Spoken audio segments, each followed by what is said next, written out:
folks. In this episode, we're going to be talking about Need You Tonight by INXS from 1987. It came out when I was in the 7th grade, and I heard it on the radio about probably every 25 seconds and absolutely loved it, but could not have begun to articulate to you why. Now I know a lot of music theory, and I can definitely articulate to you why. So let's dive right in.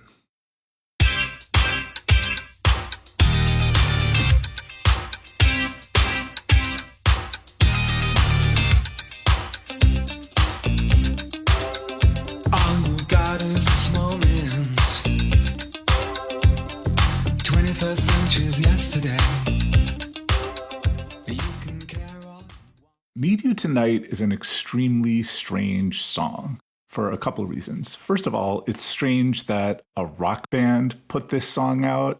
It doesn't sound like rock at all. Like, yeah, it has guitars on it, but it's mainly driven by this massive drum machine beat. And the feel and structure of it is not very rock-like either. It's more of a funk song or a techno song. I don't even know how you would classify it. This was a #1 hit, the biggest hit of the band's career.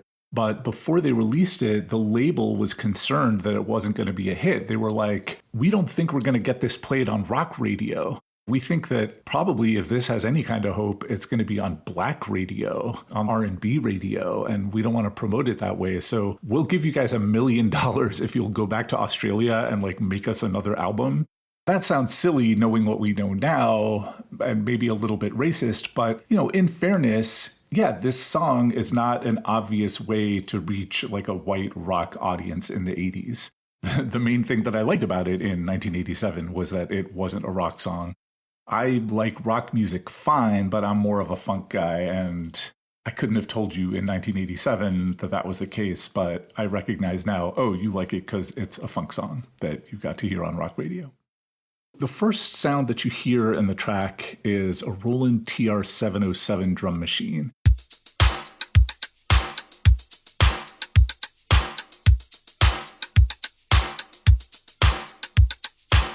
This is a predecessor to the much more famous Roland TR-808 and 909. You hear the 808 in every rap song and the 909 in every techno song. The 707, not so widely used. I've done my best to recreate the Need You Tonight beat using Ableton Live's 707. And I've done a terrible job recreating the timbre of this pattern, but at least you can hear the rhythmic components of it. There's kick and snare on beats 2 and 4, just really simple.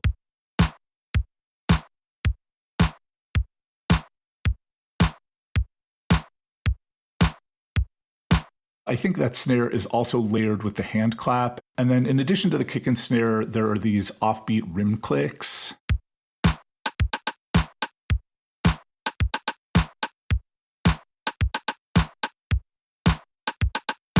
Now, here's how the pattern would sound with hi-hats and tambourines on every 16th note.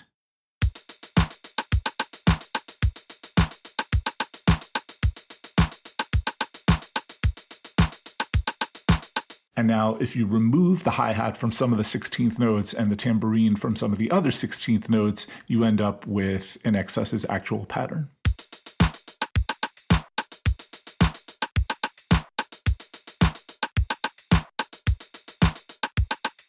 The 707 is mostly associated with synth pop. So for example, here's Unveiling the Secret by Psyche from 1986.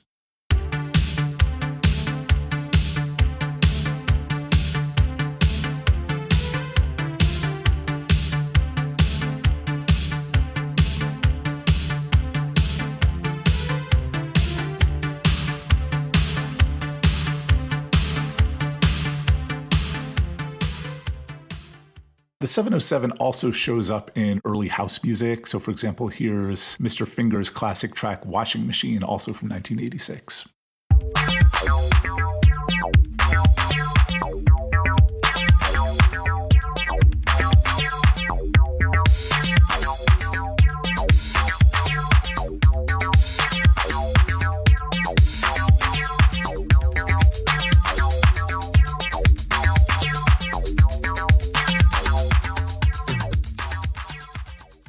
Stylistically, Need You Tonight doesn't sound much like synth pop or like house music. To me, actually, the song it most closely resembles is Another One Bites the Dust by Queen, which doesn't have drum machine in it, but it does have that straight 16th note, white people, slightly anxiety-producing funk sound. It's also got that bass line on the quarter notes, the duh, duh, duh, and then a faster thing happening after that.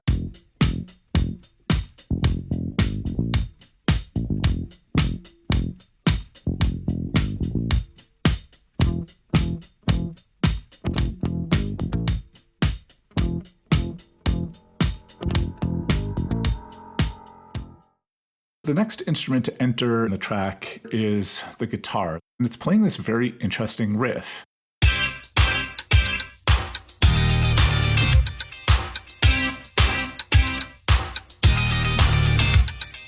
The first chord in it, it's C something, but what kind of C chord is it? If you look up charts online, there's not really a consensus. Like some of them have it as C major, some of them have it as C minor, some of them have it as C5, like just a C power chord, 1-5-1 with no third in it.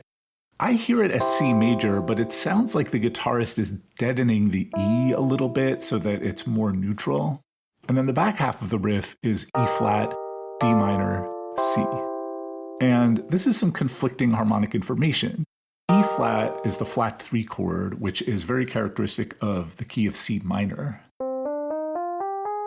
D minor could be from C major, or it could be from C Dorian mode, which would fit with the funk aesthetic. And then it goes back to this C chord that's kind of major and kind of neutral. This sort of major-minor conflict is something that is going to be an overriding musical theme of the entire song. Then the verse begins. All you got is this moment. 21st century's yesterday. You can care all you want. Everybody does, yeah, that's okay. Harmonically, the verse seems simpler than the intro.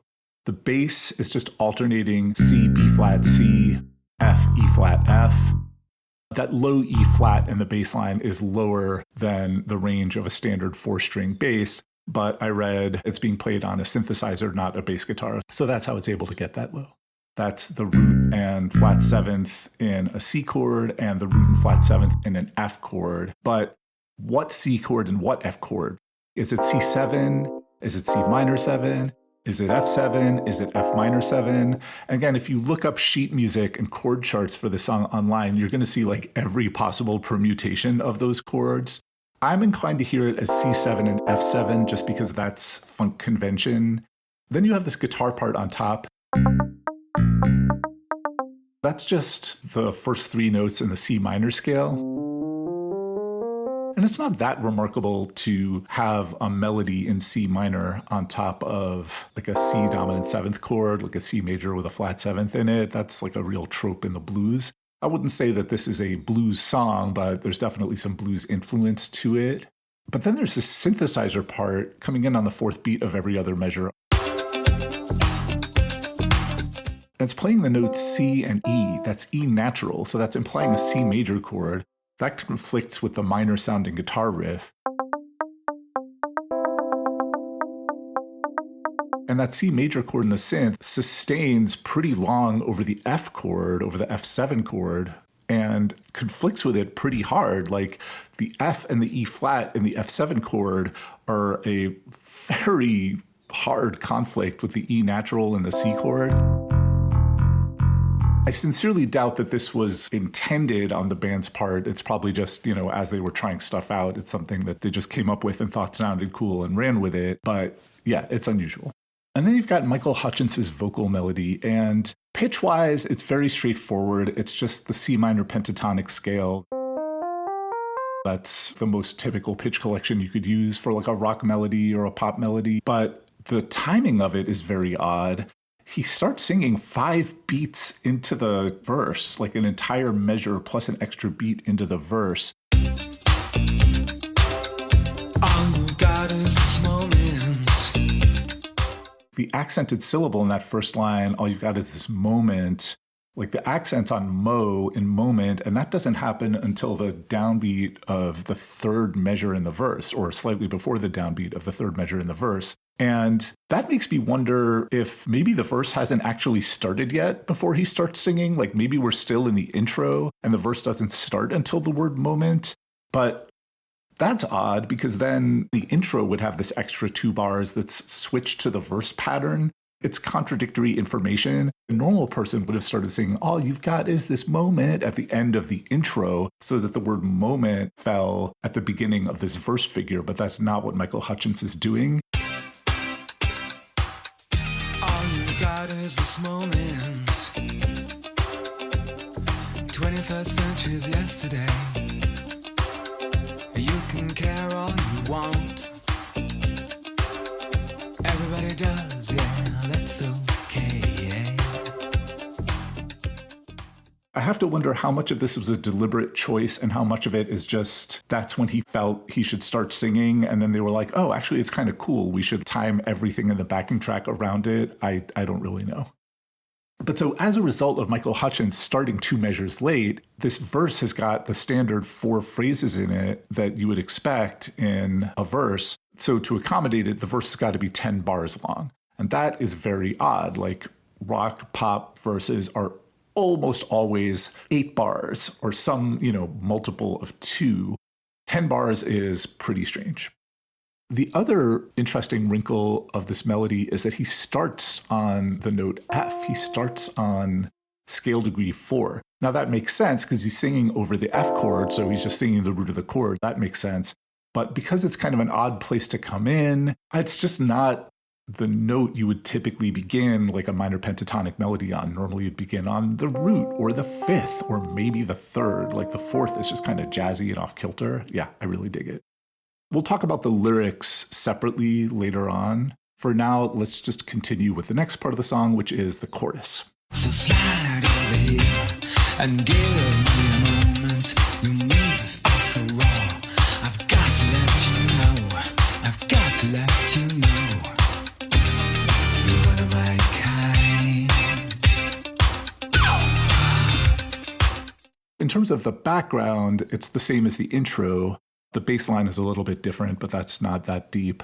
But the melody is, once again, a little bit odd. The timing of it is more conventional. It starts right on the downbeat.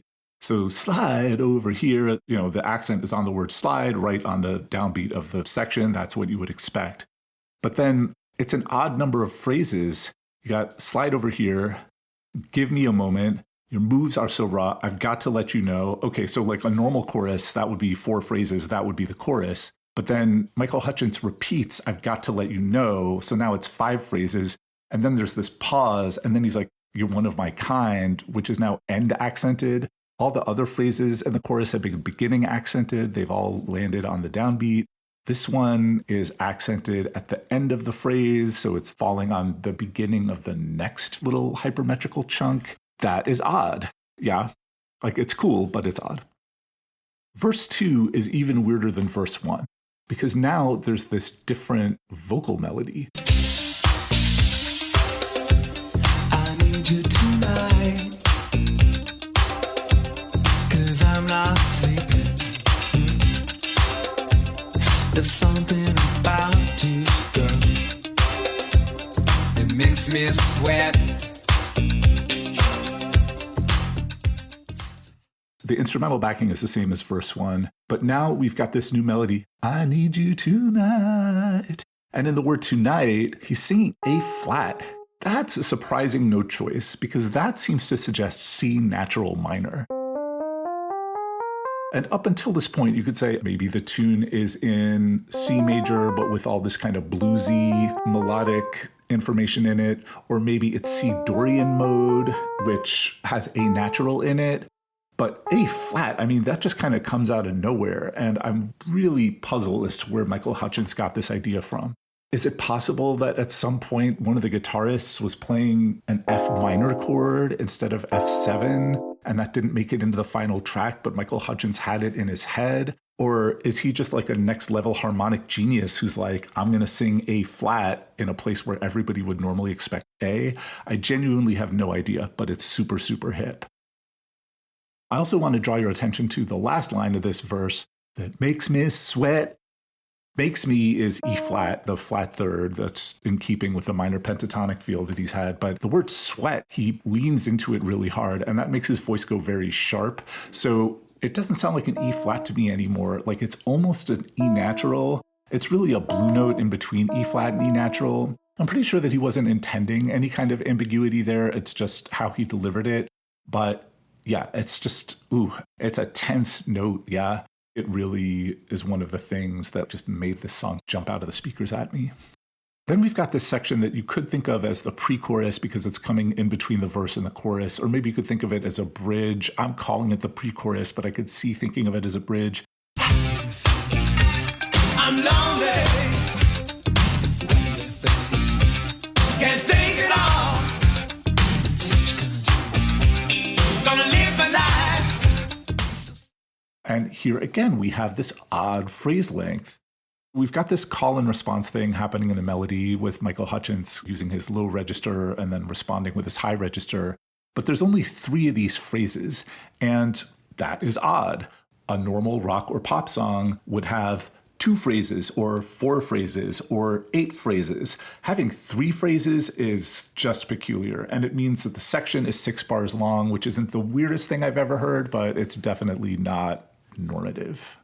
The last bit of musical interest is in the final chorus before the ending, where they tag an extra "got to let you know" on the end there. Slide over here and give me a moment. Your moves are so raw. I've got to let you know. I've got to let you know. So slide over here and give me a moment.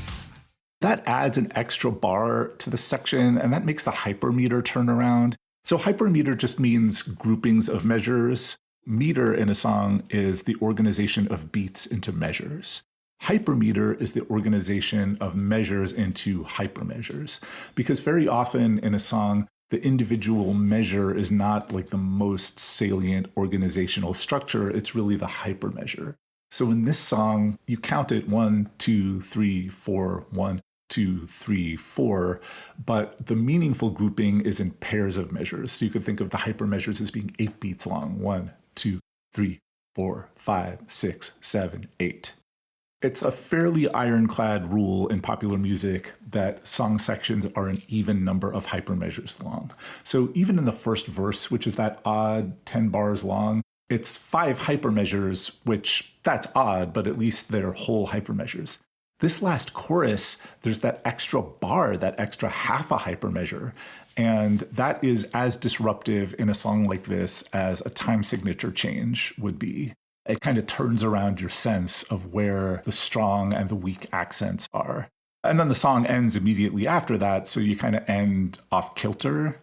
I really have no idea like how much of this was somebody in the band going, ooh, we should have an extra bar to turn around the hypermeter, as opposed to Michael Hutchence just feeling an extra time through that phrase, and then the rest of them being like, yeah, cool. I will bet you that their producer, Chris Thomas, was sitting there being like, guys, doesn't that make a... Yeah, you know what? It's fine. I want to shout out Chris Thomas, by the way. He's an incredible producer. His first job was playing keyboards with the Hollies. His second job was playing keyboards on the Beatles' White Album. So he's playing the harpsichord on the song Piggies.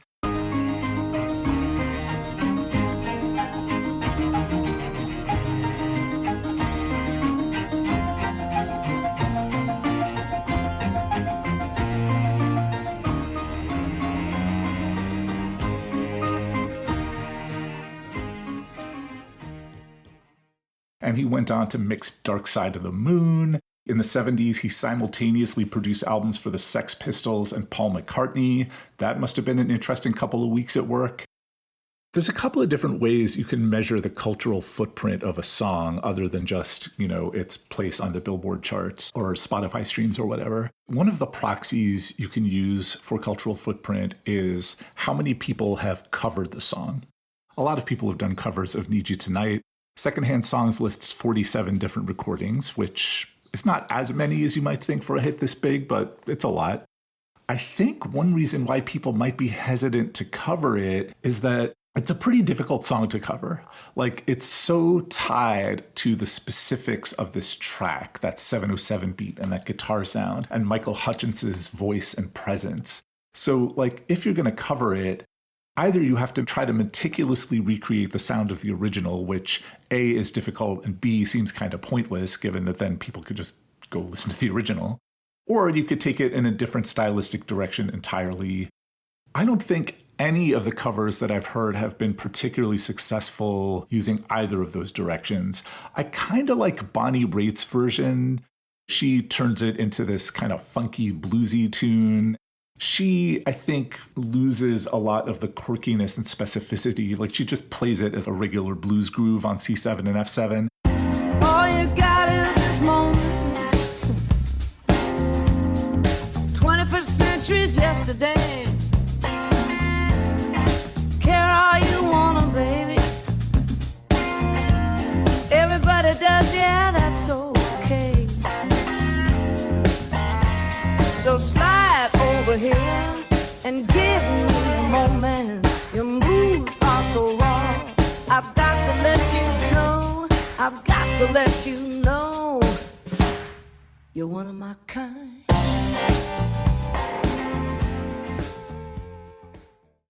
She's incapable of sounding bad. Like, everything she does just sounds cool because it's her, but I don't think it's particularly special as an arrangement. I think the best cover of the song is the version by Vitamin String Quartet. It's not even like a single ensemble. It's just this record label hiring string players and arrangers, and they've cranked out dozens and dozens and dozens of albums doing cheeky string quartet arrangements of pop songs. And if you've ever watched Bridgerton, right, you've heard a lot of Vitamin String Quartet. And it's a pretty cynical operation. Good for them. You know, I'm glad they're finding employment for classical musicians. But most of their arrangements, once you get past the novelty value of a string quartet playing a pop song, don't really do much for me. But I do really love this arrangement of Need You Tonight.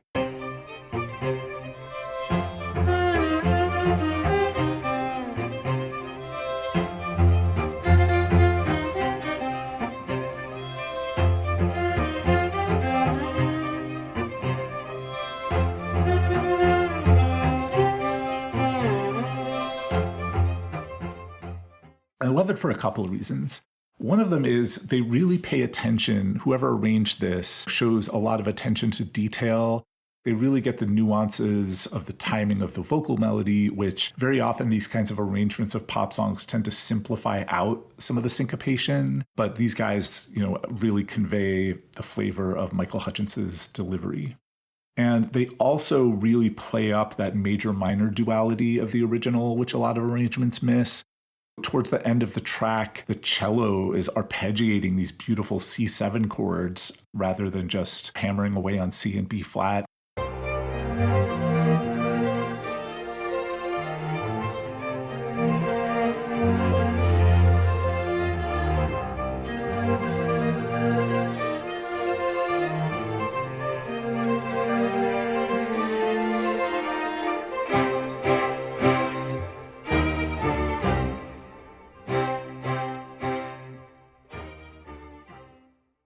That's the moment where I'm like, you know, the novelty of INXS being played on a string quartet kind of fades away. And I'm like, this is actually just an effective piece of music in and of itself. So nice job, anonymous arranger, for the Vitamin String Quartet. The other way you can look at the impact of a pop song is to see if anybody has sampled it for hip hop or dance music. And I'm pretty surprised to say that hardly anybody has sampled Need You Tonight. And that's surprising to me because, you know, that opening beat, like, it's so banging. It seems like it would be so easy to build like a great dance track around it or a rap song. It's possible that it's just a prohibitively expensive sample clearance, or maybe INXS is not clearing samples at all. To support this theory of mine, let's listen to Make Me Sweat by Big Pun and Beenie Man from 1998 from the soundtrack to How Stella Got Her Groove Back. What you know about this? Everything I spit is X-rated. Let's face it, you just a baller. I'm all the chicks favorite, you just hate it. When they say my name, play my game. Like all the girls scream my name. Baby, take it off, let me see some flesh. Squeeze them all night long. Need no rest, but need no stress. And you can just walk on by, cause you can do me right now, girl. I'm not gonna cry, I don't give a damn. Weight crushing, no little man, big boy style. Army fatigues, base Timberland, Beenie man, big rhyme. Do I still make the kids rhyme? But yeah, I still make the chicks. Come on. Let me explain something. I'm not a singer. If you listen to this carefully, they have not actually sampled Need You Tonight. What they've done is recreated the instrumental, and that means that they only had to license the composition. They didn't have to license the actual recording. And so that makes me think, oh, licensing the actual recording is too expensive, or maybe, the label is just not clearing it at all. When you go online and Google samples Need You Tonight, the first result is always Break My Heart by Dua Lipa. Stayed at home, 'cause I was doing better alone. But when you said hello, I knew that was the end of it all. I should have stayed at home, 'cause now there ain't no letting you go. Am I falling in love with the one that could break my heart? Oh no, I was doing better alone. But when you said hello, I knew that was the end of it all. I should have stayed at home, 'cause now there ain't no letting you go. Am I falling in love with the one that could break my... Now, to be clear, this is not a sample at all. There's definitely no audio samples from INXS in there, but also it's not even really that direct a reference to the song. There's just this similarity in that melody, that da, da, da, digga, digga, digga, digga. And as it turns out, that similarity was completely unintended.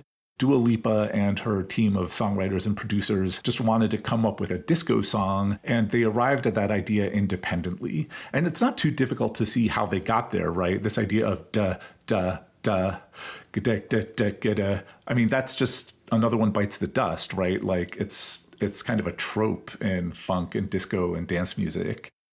But the next day, after they finished the song, somebody was like, oh, this sounds exactly like Need You Tonight by INXS.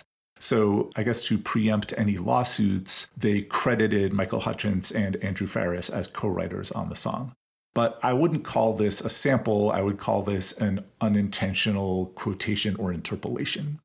I'm glad to have an excuse to talk about Dua Lipa here, though, because her song is a very interesting contrast to Need You Tonight. Break My Heart is a good track. It's a great track. It's really tight and funky and well produced. I'm sure it's a lot of fun at the club or at a party. But for me, it doesn't quite stick to the spoon. She's a terrific singer. Her songwriters and producers are all just ace, top shelf professionals. Everything sounds great, but nothing is memorable. Like, it just kind of washes past me, and I kind of can't remember it 20 seconds after it stops playing. Everything is too buttoned down. Everything is too tight and professional. And that means it's all kind of predictable, and it's all safely within the conventions of pop or dance or disco. There's no surprises in any of these tracks.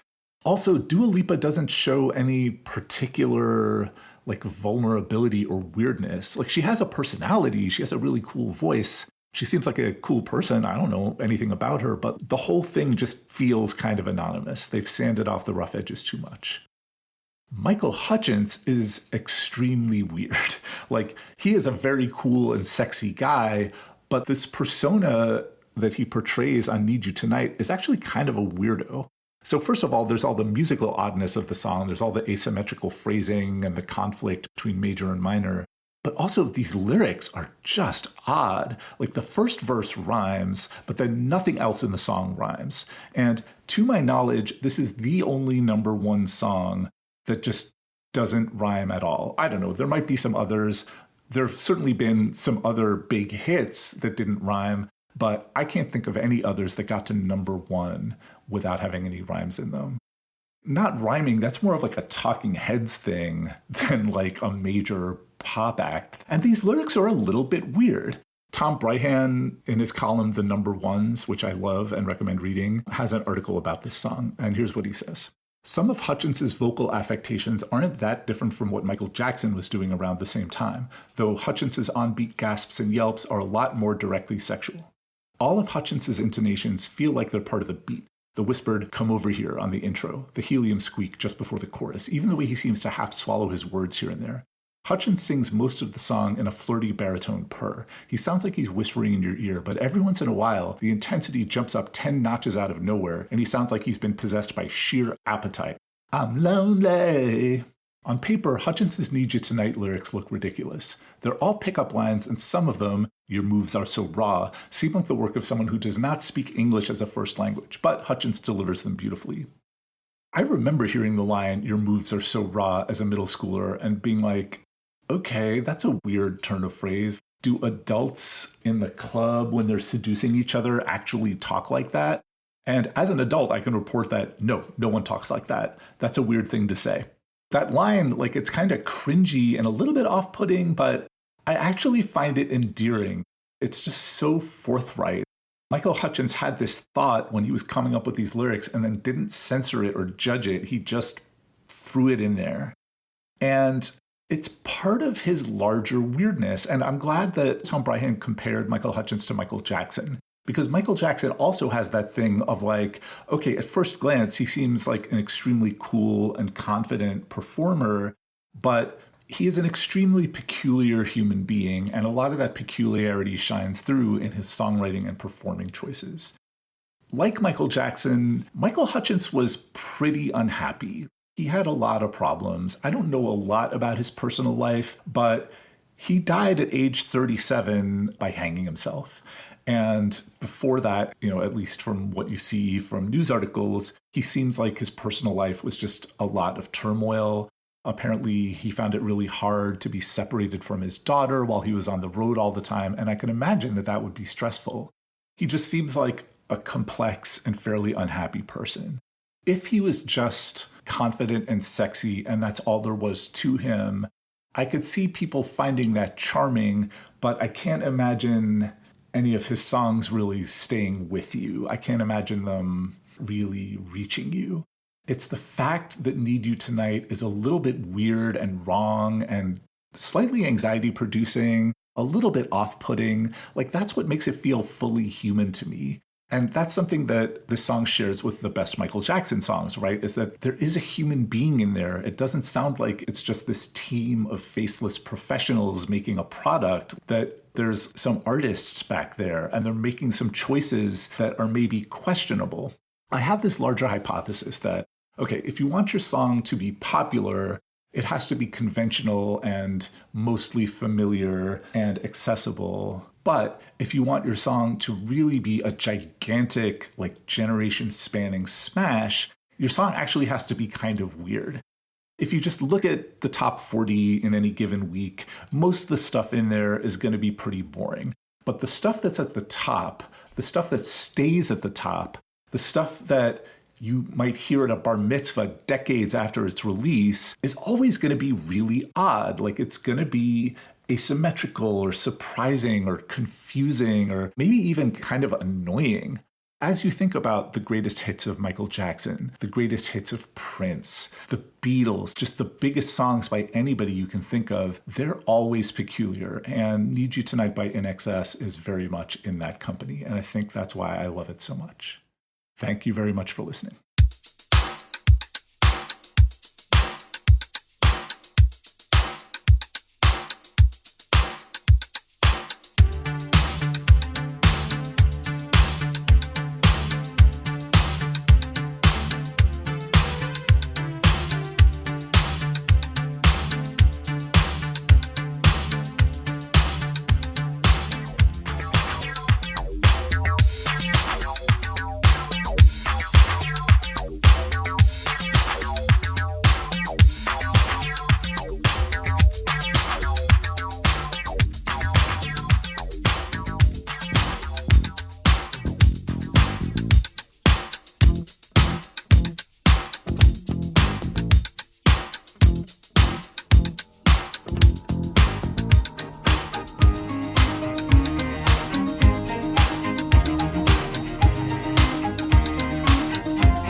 yesterday.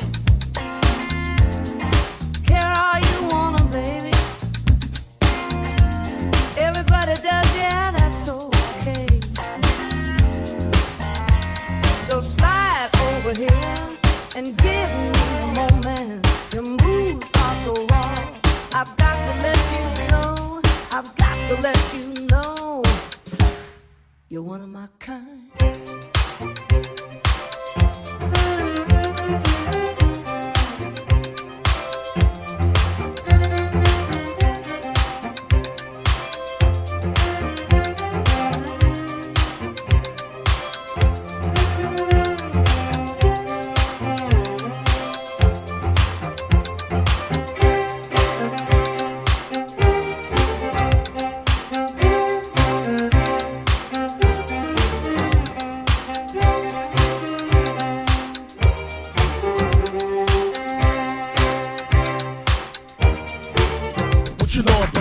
Everything I spit is X-rated. Let's face it, you're just a baller. I'm all the chicks' favorite. You just hate it. Let me say my name, play my game. Make all the girls scream my name. Baby, take it off. Let me see some flesh. Squeeze them all night long. Need no rest, need no stress. So you can just walk on by. Cause you can do me right now, girl. I'm not gonna cry. I don't give a damn. Weight crush your nose, little man. Big boy style. I'm using cheese, based Timberland. Beenie man, big rhyme. Yo, I still make the kids rhyme. But yeah, I still make the chicks. Come on. But when you said hello, I knew that was the end of it all. I should have said oh, cause now there ain't no letting you go. Am I falling in love with the one that could break my heart? Oh no, I was doing better alone. But when you said hello, I knew that was the end of it all. I should have said oh, cause now there ain't no letting you go.